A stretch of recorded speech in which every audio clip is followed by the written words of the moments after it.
What is up, everybody? This is your boy, Teran Rodriguez, host of Set Point, here on iSports Radio, your direct feed for all that is sports, bringing you another edition of Set Point. We have ourselves quite a bit of a show. Won't be as long of a show, but let's get into it. But first and foremost, thank you all for tuning in on this beautiful Monday afternoon, Monday evening, Monday wherever you are listening from. Either way, you've made your way to episode 357 of Set Point. Without any further delay, let's begin. But first and foremost, Set Point will not be where it's at without iSports Radio providing the platform to go live on X and on YouTube. Please do follow iSports Radio on X and on Instagram at iSports Radio. And also subscribe to iSports Radio if you haven't already. I just posted a new video regarding the highlights from the Star Stripes scrimmage at Tustin High. So definitely subscribe if you want more volleyball clips and content. Also, make sure to check out our website, iSportsRadio.com, for all of your latest sports news, our hopeful blog to be back, and so much more. For the last 12 years, iSports Radio has been bringing you amazing content ranging from interviewing legendary athletes, coaches, and other authorized media personnel, pretty much what I did last Friday, to building tailor-made shows dedicated to all major sports around the country. Thank you to everyone for all of your support and for making iSports Radio your direct feed for all that sports. A huge shout to our sponsor, Planet Jerky Premium Brisket Beef Jerky. So without any further delay, let's get on into what we're all about and basically our sponsor. See you soon.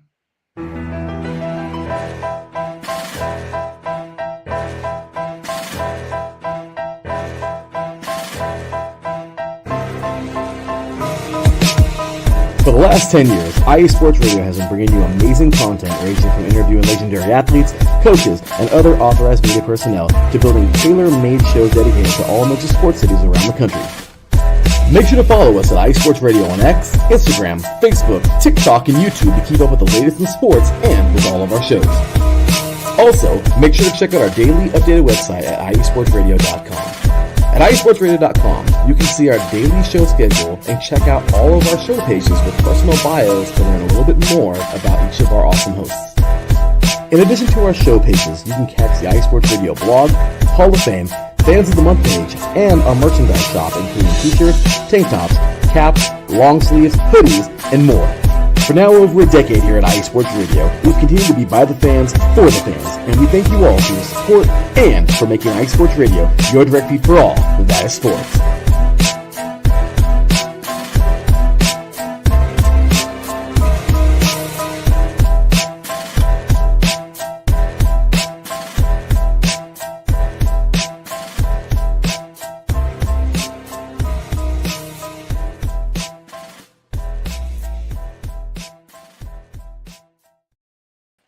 That's right, everybody. Definitely check out our sponsor and also check out our website and definitely follow us on social media and subscribe to us on YouTube. We are definitely getting closer to reaching that 500 subscriber threshold. We definitely would appreciate all of the support. And if you have already subscribed and if you are already following us on social media, we appreciate you. And the way you can follow Set Point on social media is on X and on TikTok at set_point.ie. You can also follow me personally as well at Teran Rodriguez 1. You can also follow Set Point on Instagram at set_point.iesr. That's where I'm mainly posting my content. Also, Set Point is on Facebook for those that still use Facebook. As that's, you just got to type in the word set and then point, and then you should see the, I would say the old icon, the beach icon, and then it's Set Point. I probably should update that icon as well, just so everything is like up to date in terms of like my profile pic, and just so there's like no one thinks that I'm a fake, that account is fake or not. But I digress. Anyway, but yeah, that's how you can follow me. Long story short, my Facebook account in terms of Set Point and my Instagram account are basically tethered to one another.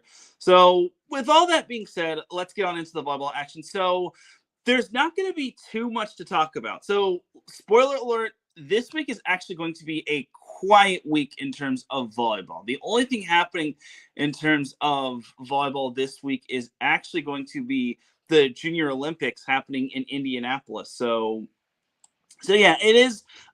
It's kind of one of those dog days of summer weeks in terms of volleyball. So no VNL this week, no AVP.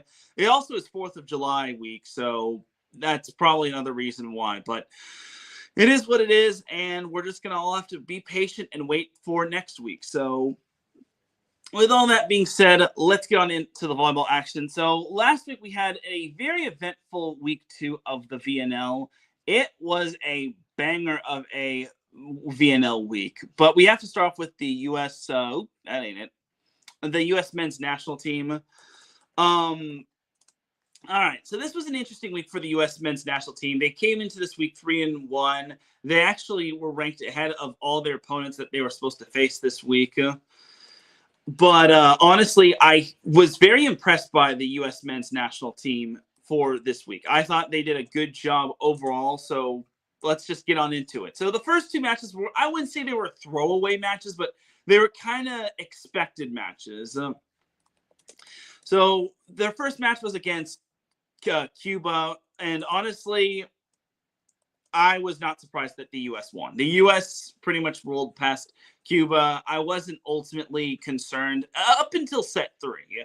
Set 3 was where I got a little concerned, but then the U.S. kind of brought it back, and they were able to shut the door on Cuba. Like, overall, I was not overly concerned for Cuba, because Cuba came into the week 0-4, while the U.S., they knew they just needed to play their game and just take care of business. So there you have it right there in terms of that. So overall, it was just not a surprise. I was just not surprised by any means in terms of the U.S. just thumping Cuba. But yeah, I thought it was a very solid win for the U.S. I thought they played well. I mean, there were some hiccups here and there, but that's what you have that first match for. That's kind of what you have that first match for, to get your feet wet and to get yourself adapted into this new environment. Just because I will just say Orleans, France was plenty hot. It was hot as heck. And I will just say I do not envy anyone that was in that gym. It was not fun. No.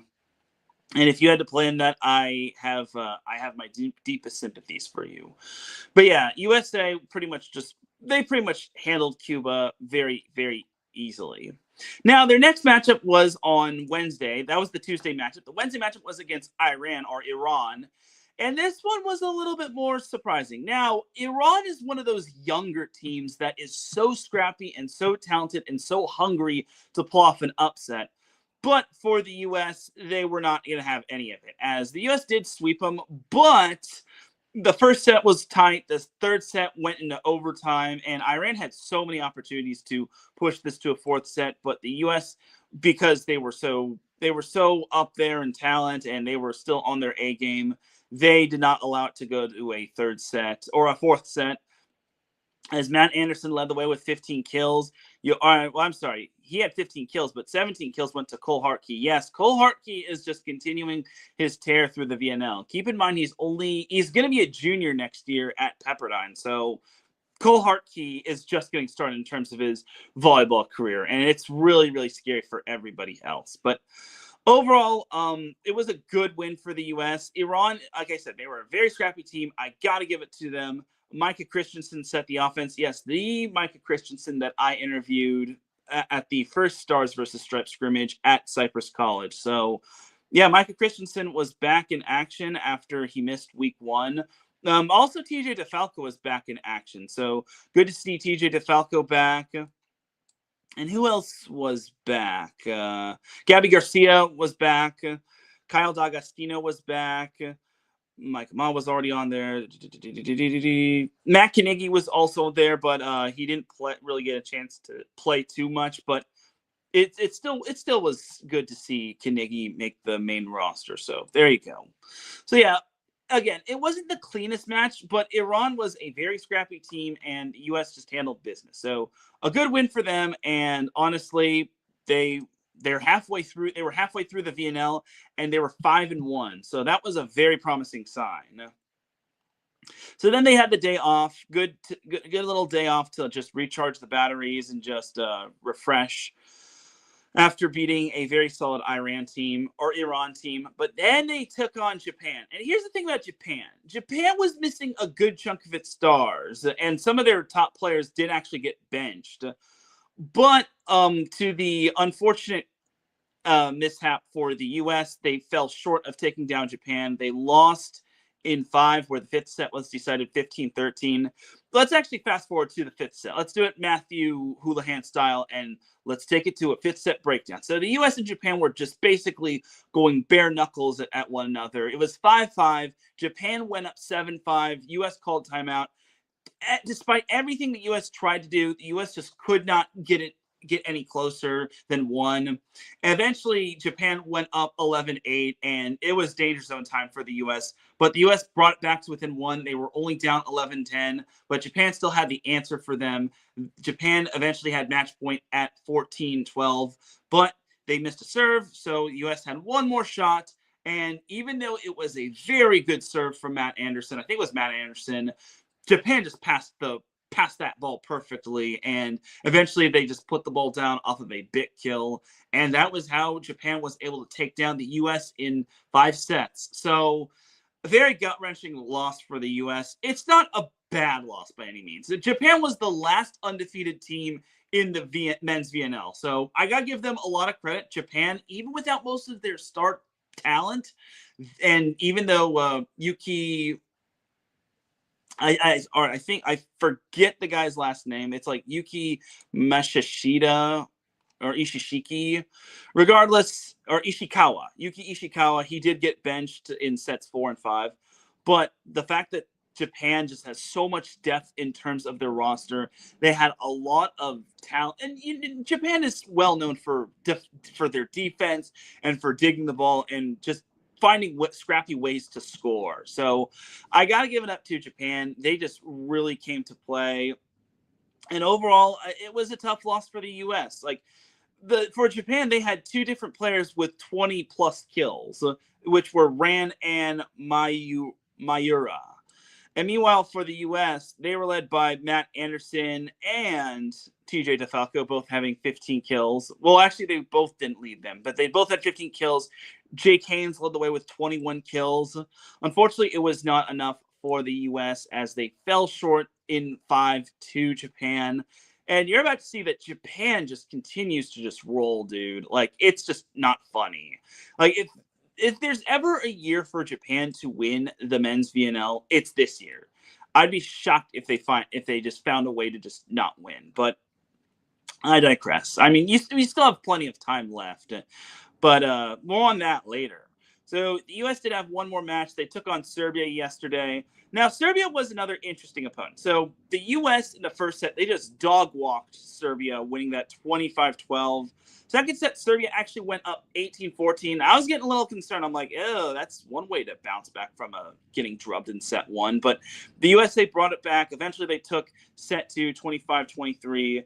The U.S. dodged 1 set point from Serbia in set 3, but they lost that third set 26-24. But the U.S. regrouped, got off to an early lead, and they never looked back as they took set 4 25-17, ending the week with a 3-1 record. That was a good win by the U.S. I was just overall impressed by the U.S. I was a little concerned for Serbia just because Serbia kind of needed the win as well to keep their hopes of making the VNL finals alive. But the U.S. knew that they just could not afford to go into week 3 with 2 straight losses. Especially since they're hosting in the final men's VNL event. They will be hosting in Chicago, Illinois, which unfortunately your boy is not going to be able to attend. I tried my hardest to basically, get an invitation from USA Volleyball, but I heard that I was told that they already had like a bunch of media guys collaborating and tagging with them. So look, it was basically no guts, no glory, and basically you miss 100% of the shots you don't take. So there you go. Anyway, but for the U.S., they were led by Matt Anderson, who had 11 kills. They also got 8 kills from Cole Hartkey, which was nice. Always good to see him doing good. Taylor Averill had 7 kills. They got 6 kills from Merrick McHenry. So the middle blockers were feasting as well. So overall, a very good win for the U.S., closing out the week 3-1. And we're about to see where the U.S. stands in terms of the men's VNL rankings, or in terms of the men's VNL standings.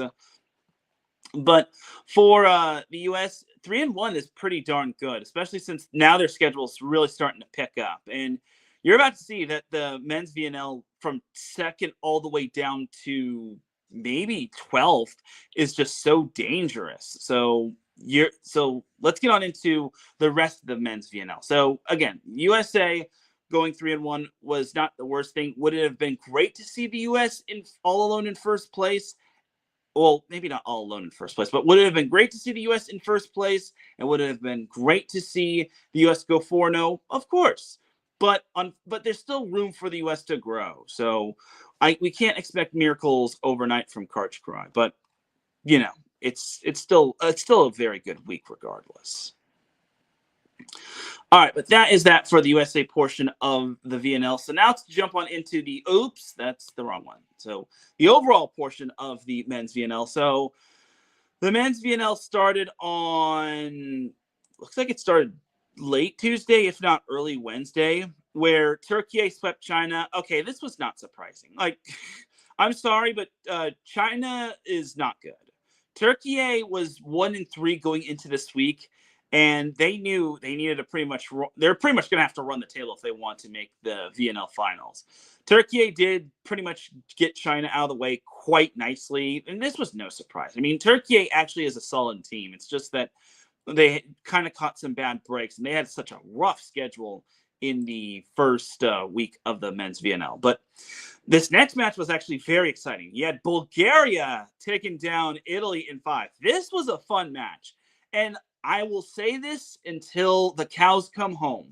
As long as Bulgaria has Alex Nikolov and Moni Nikolov, they're a threat. That Bulgaria team is really, really, really good. This Bulgaria team is not to be slept on. If they get into the men's VNL finals, this team is going to do some damage. I guarantee that. I really think Bulgaria is a threat. And no matter what seed they get, whether it's 7, 6, 5, 4, 3, 2, you name it. So that was a big win for Bulgaria. I was just overall impressed by them looking back at the match. And then we had Japan taking down Serbia in 4. All right, this was kind of a sneaky good matchup as Serbia was ever so close to Japan in the standings.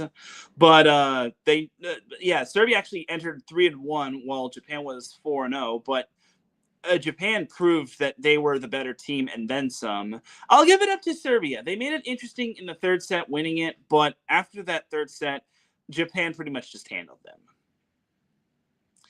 Then next up, you had Argentina getting its first win of the men's VNL as they took down Germany in 5. Finally, this Argentina team managed to pick up a win. They were just catching all sorts of bad breaks when it came to the men's VNL. It was just... It's fine. It must have felt really good for Argentina to finally get a break to go their way, especially since that fifth set. And you got to remember that Germany was also they were 2-2, and they knew a loss to Argentina would really be the worst thing for them. And Argentina, I think they saw the return of Agustin Loser, and he was obviously Agustin Loser. And Argentina was able to outlast Germany and pick up that win. Now we had probably at first it's kind of the most stunning win. You had Ukraine beating Brazil in 4. Now, I've been riding the coattails of Ukraine quite a bit in men's volleyball. Look, Ukraine is only in its second year in the VNL in terms of the men's side, but them knocking off Brazil was just unbelievable right there. And the first set was kind of what set the tone as Ukraine wound up winning it 29-27. Even though Brazil responded in that second set, Ukraine just brought it back.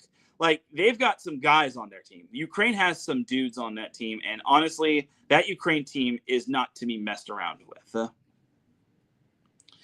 And then we obviously talked about USA thumping Cuba. But then we had Poland taking down Belgium in a reverse sweep. So Poland did to Belgium what they did to Ukraine. They reverse swept them. Though that fourth set, Poland needed everything and more to win that fourth set as they wound up winning it 28-26. And then eventually Poland wound up winning the fifth set 15-13. It kind of was looking a little bleak for Poland in that fifth set, but they brought it back and they eventually was able to win that fifth set. And yeah, Poland is still a threat. And this week saw the return of Wilfredo Leon, and that is a big get back for Poland, because if they don't have Wilfredo Leon, I don't know if they beat Belgium. But honestly, Poland with Wilfredo Leon is still a threat. Then we had France taking down Iran in 5. Now, France was kind of in maybe the most interesting predicament. So France came into the week 1-3. Remember when they beat Italy in 5 to start the men's VNL, and then they dropped 3 in a row? Well, they kind of made up for it by going 5 with Iran.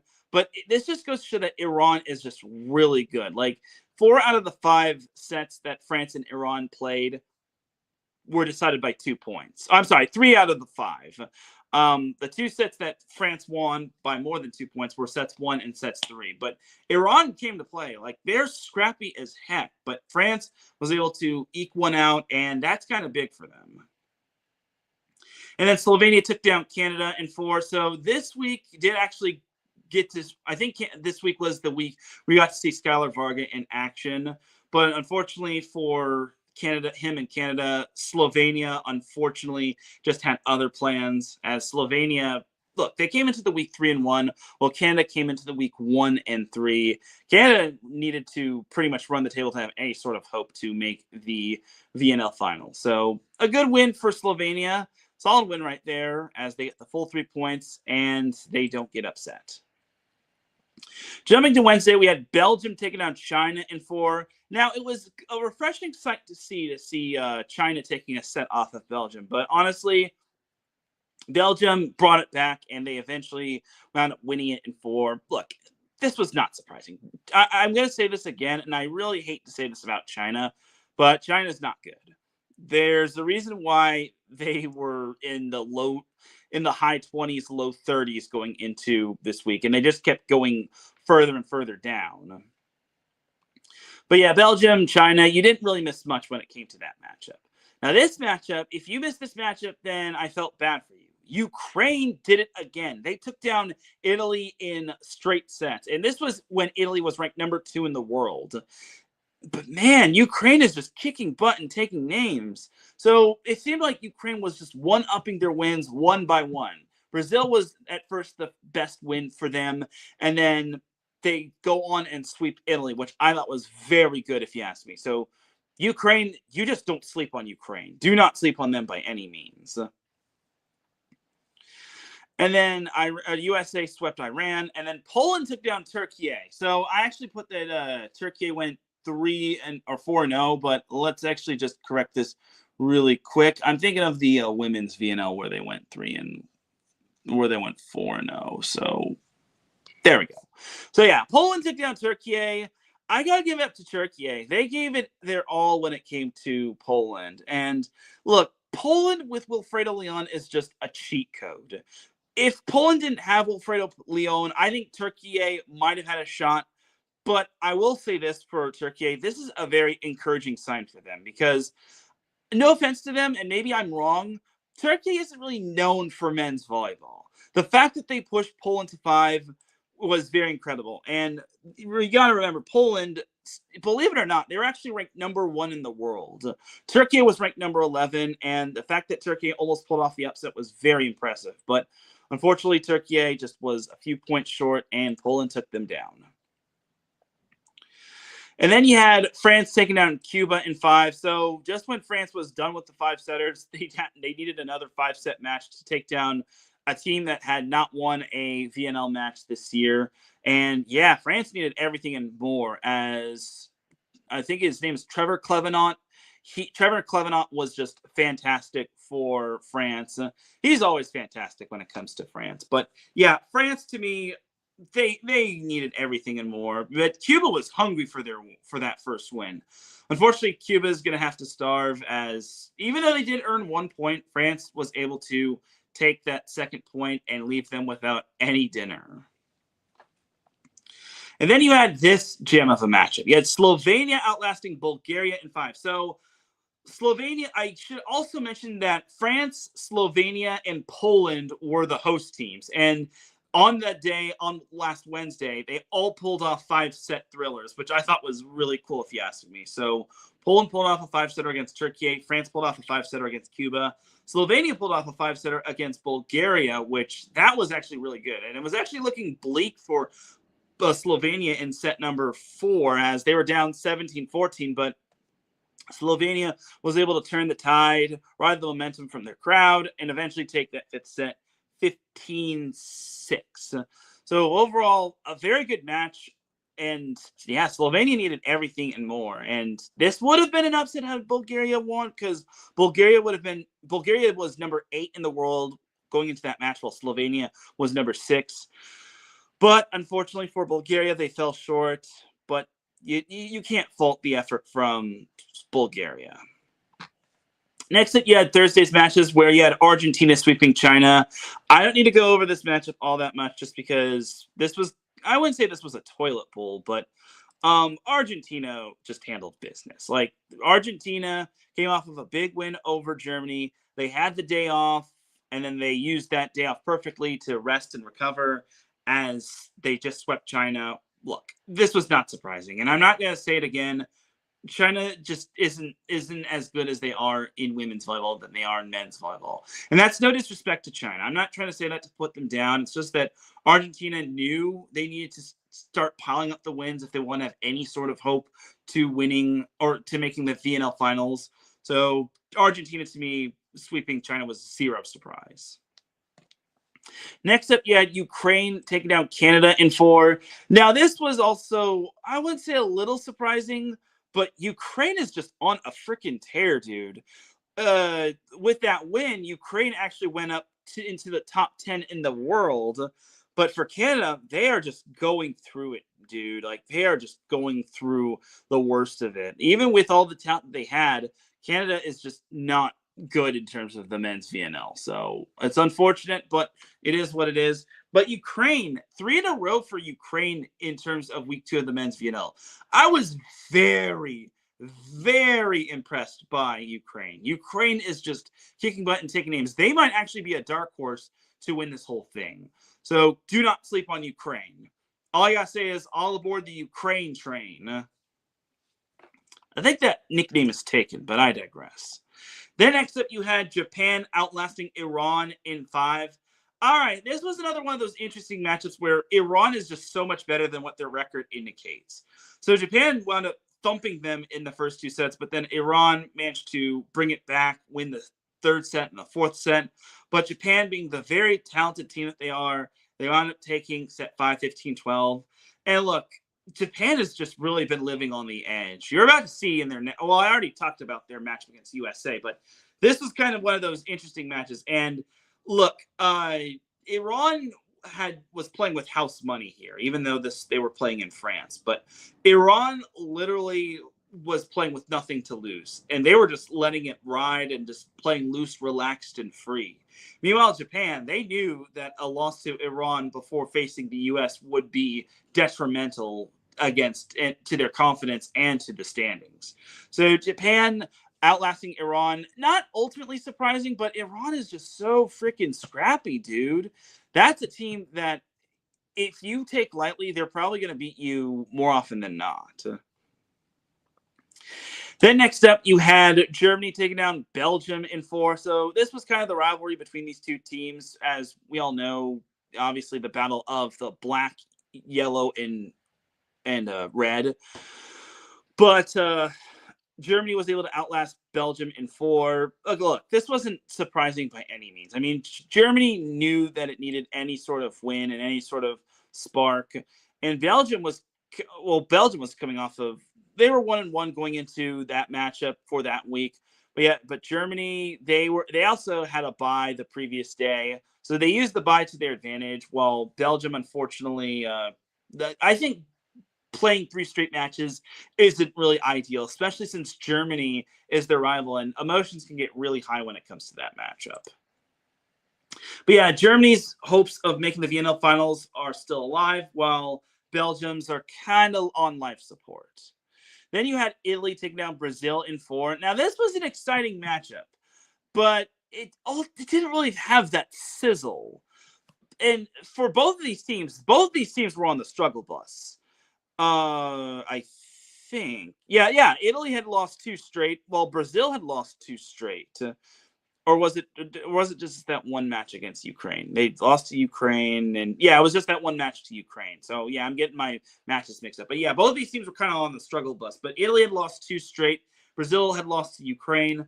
But Italy, even though they were coming off of 2 tough losses, they managed to get it together, and they took down Brazil in 4. It wasn't as exciting as the women's match from this year, but hey, Italy taking down Brazil is always a nice little feather in their cap. And then Serbia took down Cuba in 4 to close off the Thursday matches. Look, this was, I'm sorry, not Thursday matches, Friday matches, right? Yeah, Friday matches. I'm sorry, I'm getting my days mixed up. But yeah, Serbia taking out Cuba wasn't ultimately surprising, especially since Serbia knew that they needed to start stacking up the wins, just because losing to Japan did kind of hurt their confidence, but beating Cuba kind of reinvigorated their confidence going into their final 2 matches of the week.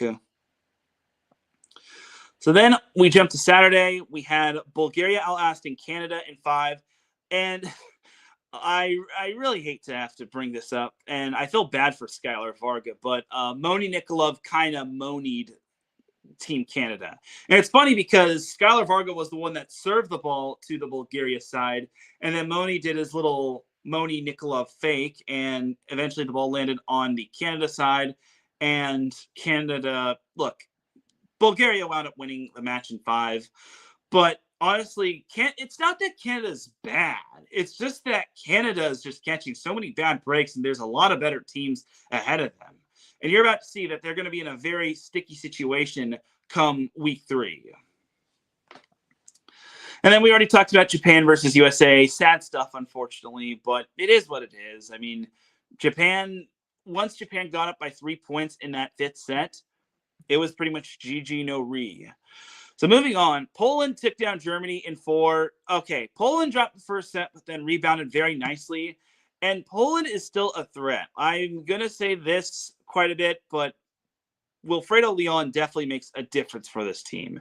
I mean, beating Belgium and Turkey in 5 was one thing. I'm pretty sure all of Poland was like, thank God we don't have to see another 5-set match between Germany and Poland. It seemed like after that first set from Poland, they just looked like they were the Poland that wound up winning the VNL last year. So great job to Poland. And speaking of 5-set matches, we had Turkey reverse sweeping Argentina, where that 5th set was actually decided 18-16. So Turkey, okay, first and foremost, Turkey bounced back very nicely, and it helped that they had a day off where they just needed to recharge their batteries and prepare for Argentina. But Turkey beating Argentina was so big just because it gets them ever so closer to the VNL finals, and it keeps their hopes of making the VNL finals alive. So a very good win for Turkey, but this is another one of those tough losses for Argentina. This is another one of those moments where they just caught some bad breaks, especially in set 5.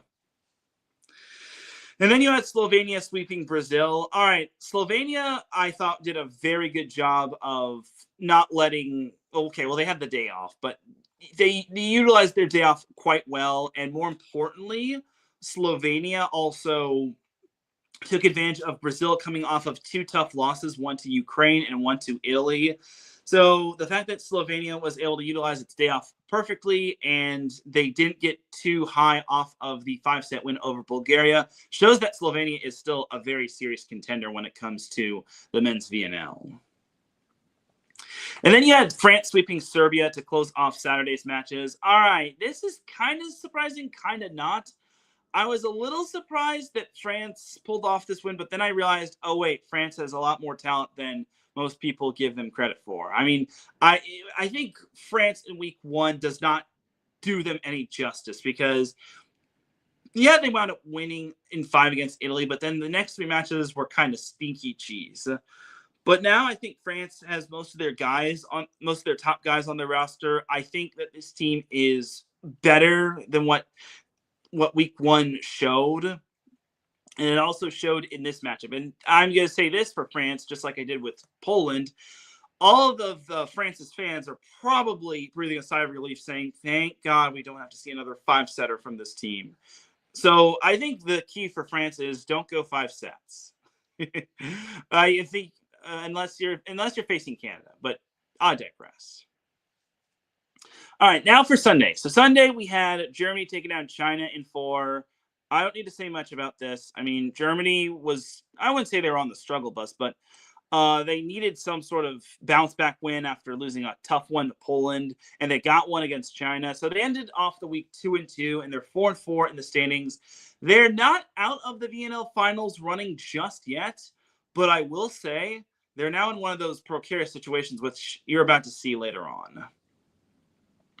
And then you had Bulgaria taking down Ukraine in 4. All right, this was a very good win from Bulgaria, just because they cooled off Ukraine and then some, because Bulgaria was coming off of that emotional 5-set win over Canada. They were taking on a red-hot Ukraine, which had won 3 straight matches against 3 quality opponents.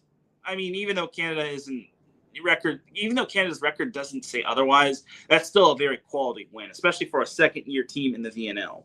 But Bulgaria picking up that win does them so many favors, especially since the VNL finals are vastly approaching, and week 3 is basically the penultimate week of all weeks.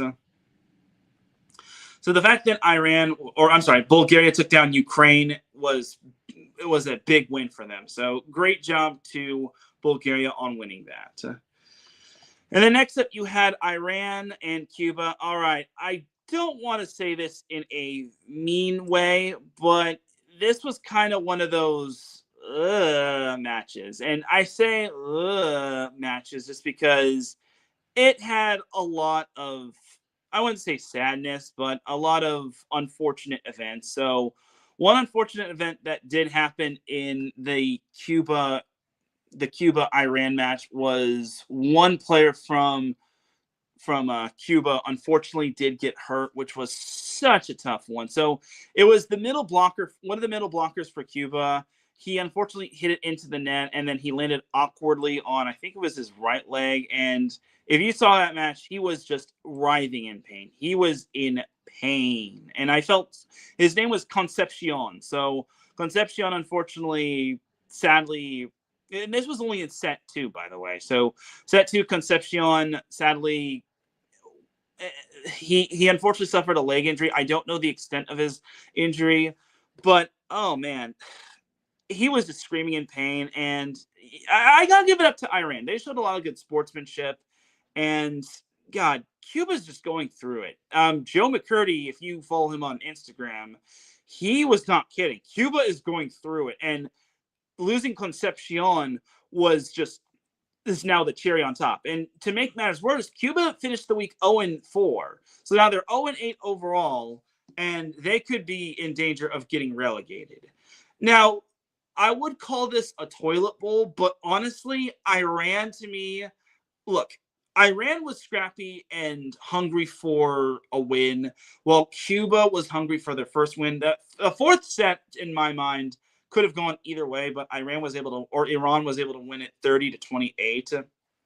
And that was a big win for Iran as they ended off the week with 1 win. So a good win for them. I know they had a few tough losses, losing to the likes of Japan and France, but hey, at least they got some sort of win.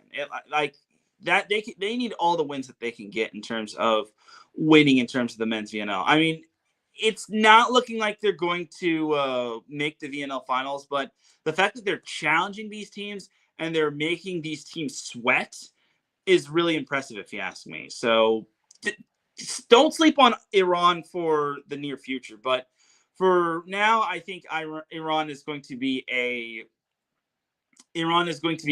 a work in progress.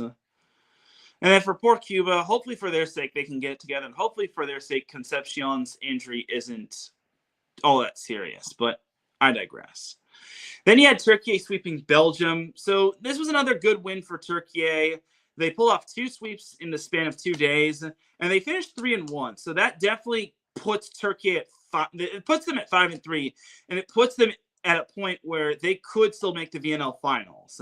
They just got to play their cards right going forward. So Turkey, I think, is still a threat to making the VNL finals. While Belgium, poor Belgium, even though they're one of their top players had the most points in a week or from week 2, Belgium just is not translating that to wins, and it really sucks because Belgium, they've got some guys on their team. They've got some players that can play.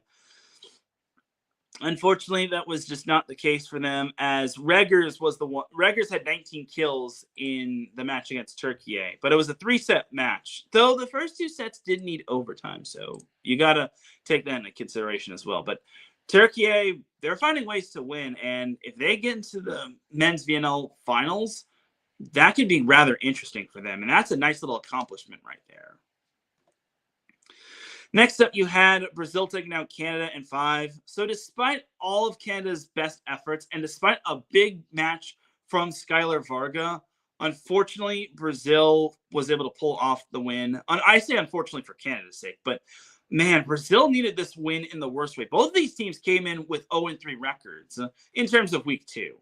But Brazil, man, if they had lost that match, that would have definitely hurt them in terms of making the VNL finals or potentially making the VNL finals. Because you got to remember, Brazil came into the week 4-0. They and Japan were the only undefeated teams in the men's VNL, but then they lost 3 straight. So Brazil needed to find its swagger back ASAP. And thankfully for their sake, they were able to get it, especially since Brazil wound up winning set 5, 17-15. So very good win for Brazil.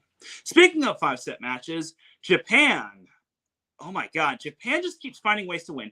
Keep in mind, they're not at full strength. They are missing quite a bit of guys. They're missing quite a bit of their top players. And they're still finding ways to win. They reverse swept France. And set 4 was looking super bleak. It looked like Japan was done for good. It looked like France had put down the match-clinching point. I think it was at like 27-26, and then Japan managed to find a way to score, hit it off the block, and continue the set. And eventually, they took the 4th set 35-33. And then eventually, Japan wound up taking the 5th set 15-12. And God, Japan they just find ways to win. It's so impressive, if you ask me. So it was a very good win for Japan, and they're sitting pretty. They're 8-0. They're the only team that's unbeaten in the men's VNL. And you're about to see that they are on a course to get the number 1 seed of the VNL finals. And then we had Italy taking down Slovenia in 4. Now, this was a very good win, in my opinion, for Italy. Now, I will say this for Italy. Even though they did have the win over Brazil, a loss to Slovenia could have really hurt their chances of making the VNL, of missing out on the VNL finals.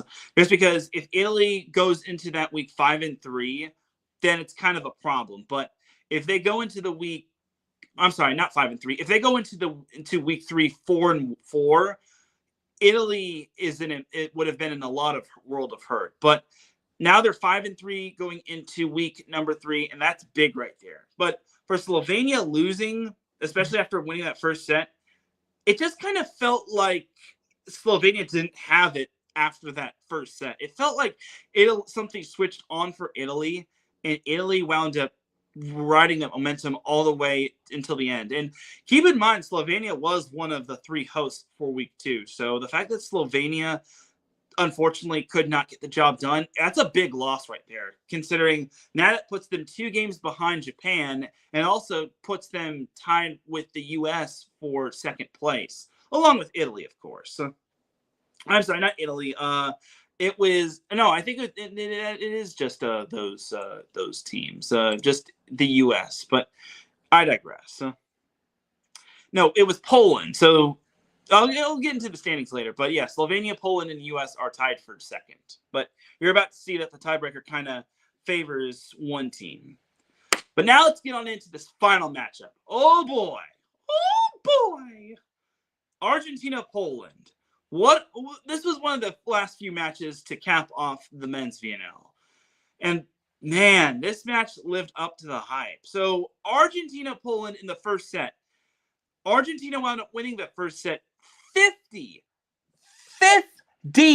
5-0, 5-0. You get what I mean. They wound up winning 50-48. Longest set in VNL history and the most points scored in a VNL set. You can even play one match with those points. But man, Argentina pulling off that win. We talk about Argentina catching bad breaks. This was one of those instances where they caught a good break. I would say that to a full extent, but Poland wound up winning the second set 26-24 to tie up the match at 1-1. And then eventually Poland just wound up riding momentum from that second set, because if Poland lost that second set, I fear their confidence would have been dwindled.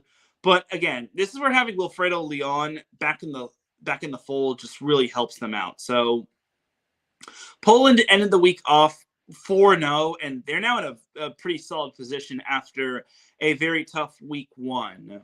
But again, Wilfredo Leon definitely helps them out. And then Argentina, even when they win the close sets, they still can't catch the breaks. And it really sucks because Argentina is not a bad team by any means. And it also helps that they have Agustin Loser. But unfortunately, Poland just has Wilfredo Leon and just so many other top guys that just are raring to go.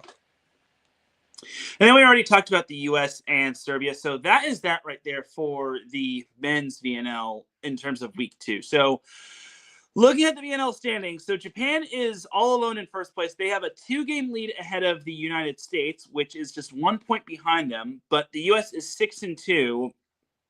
Poland is also 6-2, but they have 17 points. And Slovenia is also 6-2, but they have 14 points. So that's spots 2 through 3. So 5 all the way down to 9. Ukraine, Italy, Turkey, Bulgaria, and Brazil are all 5-3. It's wild if you ask me. Like 1 through 9, there are going to be 2 teams, at least 2 teams that are left out of the VNL finals. Because Ukraine is all alone Ukraine occupies 5th place, even though they and Italy both have the same number of points. But Ukraine does have a better set ratio at 1.5, while Italy has 1.357. And also they have the tiebreaker for good measure as well. But yeah, Ukraine at 5th place, I don't think anyone saw this coming, but I was just keeping my sharp eye out for them. Imagine if Ukraine didn't lose to Bulgaria. Then that would have been a very detrimental situation for Bulgaria and a very good situation for Ukraine, because Ukraine would have been ahead of Slovenia in terms of the 4-5 spot, but it's nothing to cry over for Ukraine. It's just that Ukraine just can't afford too many losses along the way. But Italy's in 6th place. Turkey, Bulgaria are both 5-3, and then they both have 14 points. The difference is that Turkey has a better set ratio. They have a set ratio of 1.384, while Bulgaria has a set ratio of 1.2. And that right there is what's keeping Bulgaria out of the top 7. So I'm going to reiterate this again and again. Since China is the host team of the men's VNL finals, they automatically qualify for the men's VNL finals. So even though China could lose the rest of its matches, but they'd still be the number 8 seed. They'd be the lowest possible seed if they're not in the top 8. And yeah. So it all boils down to the top 7. And for Turkey, they are clinging to that 7 spot. And this is basically going to be where week 3 is going to really decide a lot of things. And don't count out Brazil. They're also 5-3, but they have 13 points. See, this is where beating Canada really comes into play for Brazil. Because if they lost to Canada, then Brazil would have a little bit of a climb. Like, they're barely ahead of Germany, Serbia, and France. So yeah, Brazil's got some work to do, but they're nowhere near out of the running. And they've got a tough schedule ahead of them going into week 3 as well. And then Germany, Serbia, and France, they're all 4-4. Germany and Serbia both have 12 points. It's just that Germany has a better set ratio than Serbia. Germany's set ratio is .941, while Serbia's is .933. And then for France, they only have 10 points. They have 4 wins and 4 losses, and they occupy the 12th spot altogether. So I wouldn't say France is out of the running or they're not going to make the finals. It's just that 2 through 12 could go either way. Like, you could be the best team right now or one of the best teams right now in terms of like world rankings or the VNL standings, but it won't mean anything if you lay an egg in week 3. And then Belgium is 13th in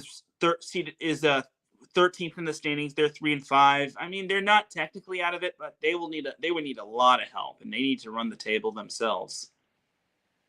Then 14 and 15 is Iran and Argentina. And then here's the interesting thing. So 16 and 17 is Canada and China, both at 1 and 7. But Canada has 8 points, courtesy of all the 5-set matches that they've played in, while China only has 4 points. Now, here's the interesting thing. Cuba is all alone in 18th place. They are 0 and 8, and they only have 2 points. They've got some work to do. I'm already trying to see who they play in week 3. So they've got Belgium. That's kind of winnable. Argentina also kind of winnable. Canada also kind of winnable. That Canada matchup could also be the relegation matchup. So, I mean, it's tough to really say. I mean, Cuba would have to win twice in order to avoid relegation, just because Canada does have, while they do lack the wins, Canada still has the points. And that's kind of the big difference maker between them and Argentina. Or I'm sorry, not Argentina. Them and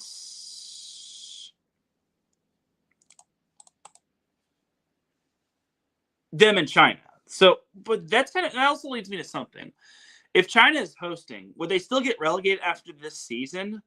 Food for thought right there. But yeah. But yeah, Cuba Canada could be the relegation matchup, barring China doesn't pull off any stunning upsets. But yeah, God, that Cuba's kind of on the. I wouldn't say Cuba's remaining schedule is tough, but Italy's fighting for the VNL finals.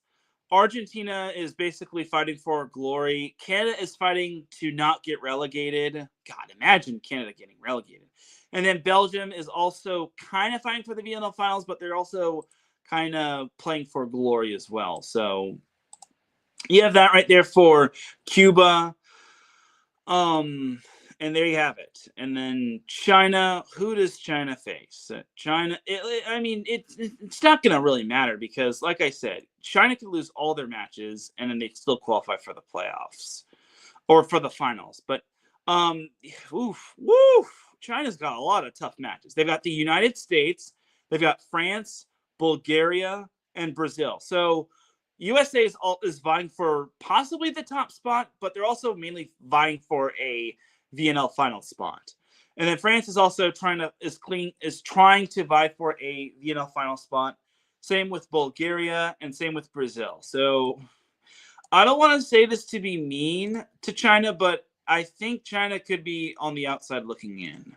I mean, it all depends on what happens with their matchups. I mean, if Cuba wins in 3 or 4, and China winds up not even pushing it to 5, that's tough. That's going to be tough tamale for China.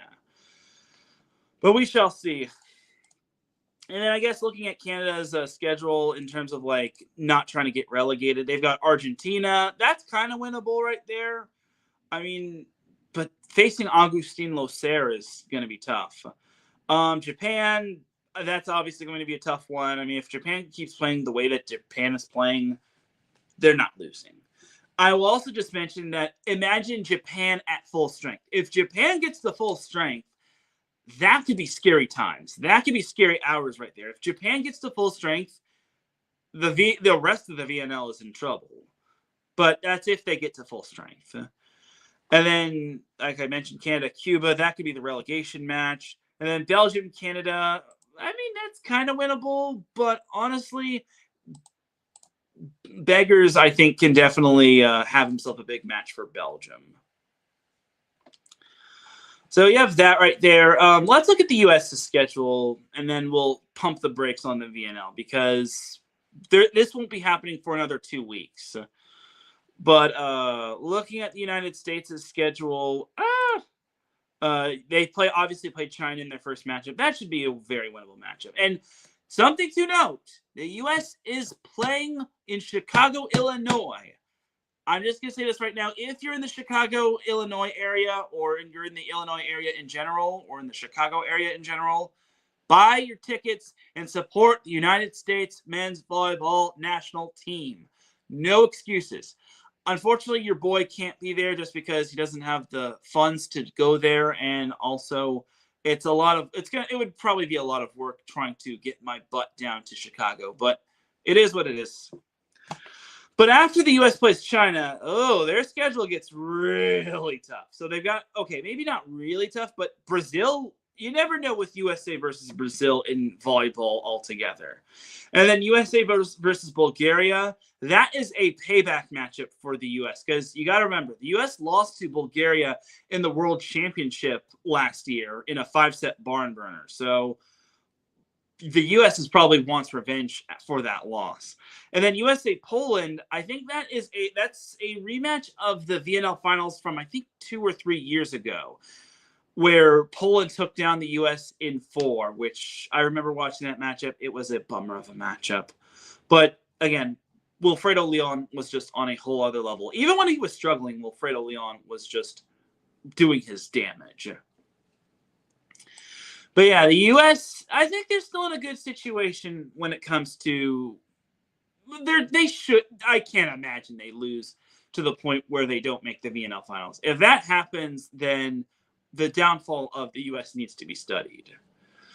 But yeah, week 3 of the men's VNL, it just seems like it can go either way with a lot of these teams. Like, Japan, I think, is a given because looking at Japan's schedule, I mean, Japan would need to have like nobody. I mean, Italy's going to be a tough matchup. I can already see that matchup being a barn burner. And I could also see Italy just making Japan sweat.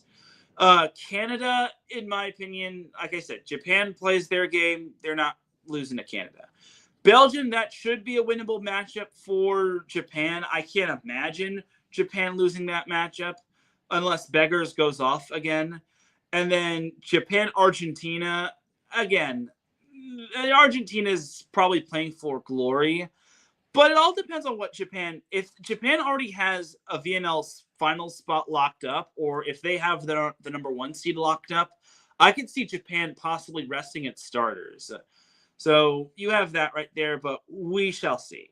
A lot can happen in that span, but that'll do it for the men's VNL finals. So yeah, that's that for the men's VNL finals, and unfortunately, we don't know what the U.S. women's national team for week 3 of the VNL is, as the VNL is on break this week. So no women's VNL, no men's VNL. This is kind of the dog days of summer when it comes to volleyball, unfortunately.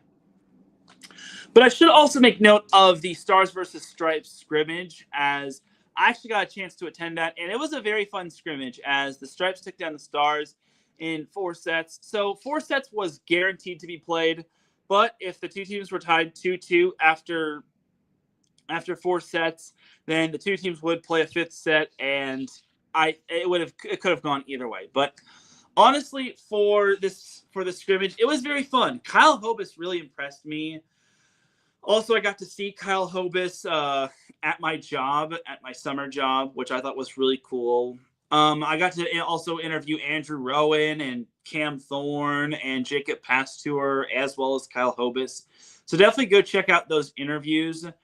I will say this for the Stars. I'll also say this for the Stripes.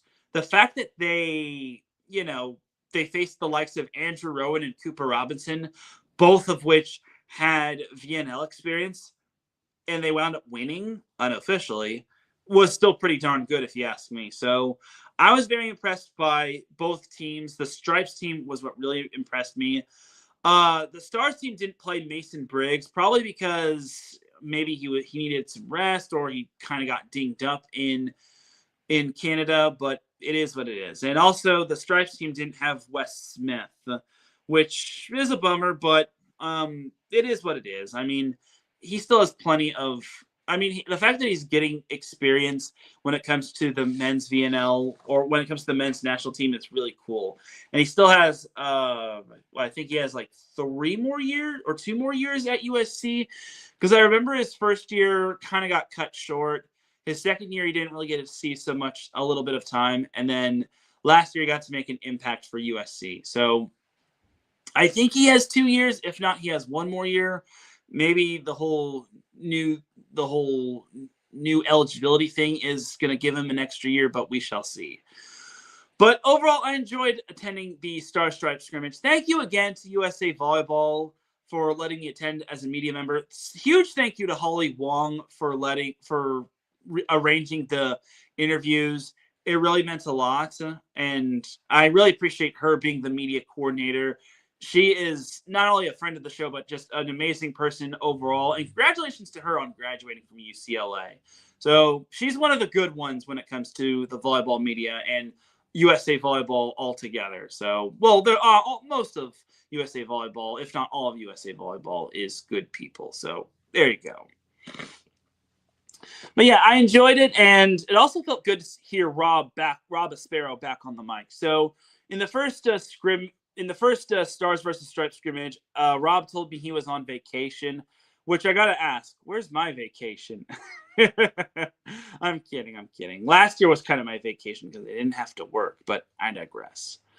Anyway, yeah, for hearing Rob Aspero back on the mic, Rob being back on the mic was a refreshing sound to hear. No offense to Keith Martin. Keith Martin did a good job, a pretty top-notch job at Cypress College, but obviously Rob Aspero is Mr. Volleyball himself, and he is volleyball, USA Volleyball, and volleyball altogether. So, yeah.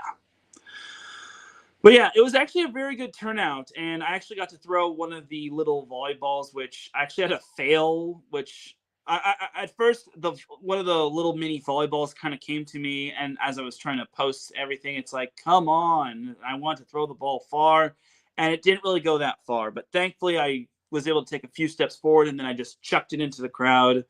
So, long story short, I got to be prepared in case I have to throw any of the volleyballs. But you got to let your boy do his thing. Your boy's trying to make this bread and get his name out there and get IE Sports Radio's name out there. You know what I mean? But anyway, yeah, that basically is that for the Star Stripes scrimmage. I don't think there's going to be any other Stars Stripes scrimmages unless there's going to be one before the World Championship. But we shall see.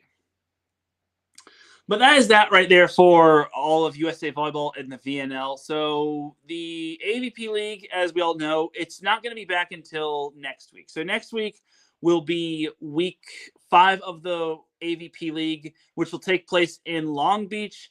And I will confirm that your boy, Teran Rodriguez, that's me, is going to be in attendance for week 5 of the AVP League. And I'm very excited to be covering the AVP League again.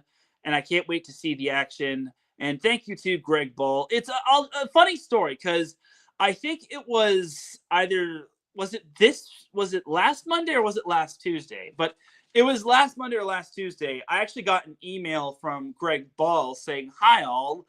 If you haven't applied for a credential for the AVP League in Long Beach, here you better do so. And I'm like, how do you know I want to cover the AVP League in week 3 or in week 5? I'm sorry, but it was pretty funny if you ask me. It's like,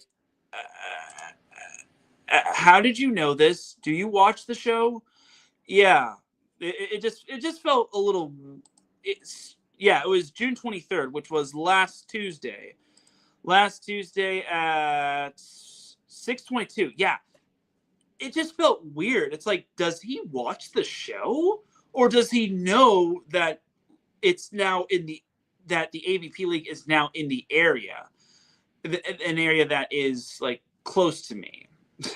But yeah, Greg Ball, I gotta give him a shout out. He first and foremost, thank you for approving me for a credential. Second and foremost, thank you for thinking of me in general. I really do appreciate that, and this is why I like the AVP League. And the AVP in general, because they consider me, and it really means a lot to me. So there you go. All right, but that's that for the AVP League or the AVP in general. So before we end this off, I do want to actually give a shout out to the US U21 men's team, which wound up winning gold in Guatemala City, Guatemala. They only dropped one set all tournament, which I thought was really cool if you ask me. So also a shout out to friend of the show, Donan Cruz, who I got to interview before the NCAA men's volleyball tournament. I got to give him a huge thank you. And he also was named the BYU women's volleyball coach, which I think is pretty cool right there. So got to give him a shout out. Also, friend of the show, Rory Prager deserves a shout out. And then also on the staff was Ryan Ammerman of Arizona's women's volleyball team, and then AJ Ruttenberg was the performance analyst of UCLA women's and men's volleyball. And then yeah. So looking at how the US did, last Tuesday they swept Dominican Republic, and then last Wednesday they took down Venezuela in 4. They dropped the first set, but then was able to run it back and take the next 3 sets. Then Thursday, the U.S. took down Mexico in straight sets, which gave the U.S. a bye in the quarterfinals on Friday. And then Saturday, the U.S. swept Costa Rica. The second set I thought was a little dicey. That could have gone either way, and thankfully for the U.S., they were able to bring it back together, and they were able to take that second set and then eventually the match. And then the fifth set, not the fifth set, the fifth match that they played, they took down the North American rival in Canada in straight sets. They thumped them. They didn't allow Canada to go over 20 points. And the future looks bright. It's not just for the U.S. men's national team currently. It's the up-and-coming future. So Kainoa Wade was named the MVP and the best server. Mateo Furbringer was named the first best attacker. Johnny Dykstra of USC, he was named the best receiver. That's some good. And Mateo Furbringer, let me tell you about Mateo Furbringer. He is not even in college. He's going to be a senior in high school. I've already spoken high praises about Mateo Furbringer when it comes to Miracosta boys volleyball. But honestly, Mateo Furbringer is ready for college. And I can't wait to see what he does his senior year. He is a beast of a player, and he's already committed to UCLA. So UCLA got a real good one. They're just killing it in terms of recruiting. They got one of the top liberos in the class of 2027 or 28. Either way, they got the top libero of, I think, 2028. They managed to hook Carter Tchaikovsky, who's one of the better setters in the class of 2029. And that's really cool. 2028. I'm sorry. But yeah, you know what I mean. Carter Tchaikovsky is committed to UCLA. He just committed today. UCLA is just killing it in terms of recruiting, and the rich get richer. This is why UCLA reloads and not rebuilds. And you got to give it up to John Hawks, just because he's only in year 2 and he's making a massive impact. So there you have it right there. And yeah, I do actually want to show you one more funny thing, and this was kind of a fail. I will call this kind of the fail of the week, so let's just get rid of this. So you look on screen right there. This is courtesy of Norseca Info.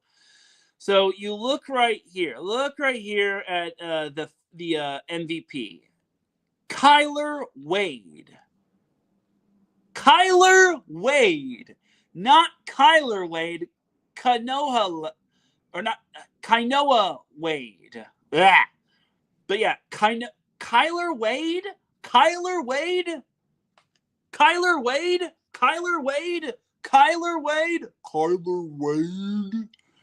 Kyler Wade. And I hope it's not up there, because I took a screenshot of this and I'm like, oh God, like, how do you mess that up? Maybe it's his given name, but it's like, I don't believe it for 1 second. He goes by Kainoa.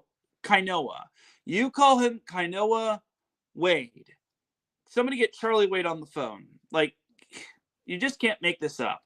I also get not calling Johnny Dykstra by his first name, Jonathan, just because Johnny can also be short for Jonathan or John or a nickname for John. But still, it's like, I will refer to Johnny Dykstra as Johnny Dykstra, not Jonathan.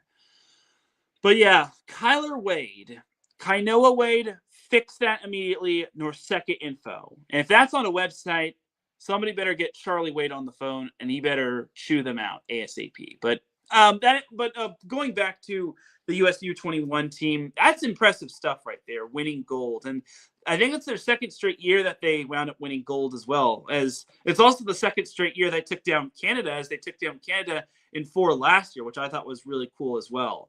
And they held Canada to 0 service aces and only 1 block.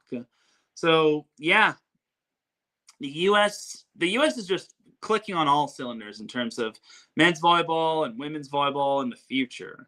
Also, shout out to Cam Costi, who also set a really good offense as well for the U.S. So there you go. All right, but that is that right there in terms of the U.S. and any sort of volleyball altogether. And ladies and gentlemen, that's going to do it for this week's episode of Set Point. I really do appreciate everybody that tuned in. If you listen live, I appreciate you. If you listen on the playback, I appreciate you. If you listen at work, I appreciate you. If you listen at any time, any place, anywhere, I definitely appreciate you. We should have it's going to probably be a shorter show next week, but at least there's going to be VNL. There's going to be the women's VNL preview for week 3. And there's also going to be the AVP League preview for week 5. And any other sort of big volleyball news that happens this week and leading up to next week. But I also should say happy 4th of July in advance. Please stay safe. You started with 10 fingers. You better come back with 10 fingers. You started with 2 hands. You better come back with 2 hands. You started with 1 body and 1 life. You better not do anything that'll jeopardize your life by any means. But yeah, have a safe 4th of July. Have a safe holiday altogether. Also, stay safe and stay cool just because it is starting to get hot, although it wasn't hot in my area, but I digress. But have yourself a great week, and yeah. And yeah, thank you, John David Wilson. Fink says, volleyball, go red, white, and blue. Yeah, go red, white, and blue. And also, I got to acknowledge the rest of the chat room. Marcus looks great. He said, salute. Thank you, Marcus. And then also Larry B was in the chat room. I appreciate you. And once again, huge shout out to this man right here. Well, actually, big shout out to Larry B. So first and foremost, once again, thank you, Larry B, for the new intro. I already said it last week, but I'm going to give him another thank you. And also, huge shout out to the CEO, Larry B, as he is about to become a dad. Congratulations to Larry B on becoming a dad. This man busts his butt for when it comes to IE Sports Radio, and he's definitely still here when it comes to doing this whole thing for 12 years. And yeah, I really do appreciate everything you do, Larry, and congratulations on becoming a dad. And much love to you and Cecilia. But until then, have a great rest of the week. And if you haven't checked out the highlights from the second Stars versus Stripes scrimmage, definitely do so. But until then, have a great week, and I will see you next week with a full body. Take care, everybody. Peace.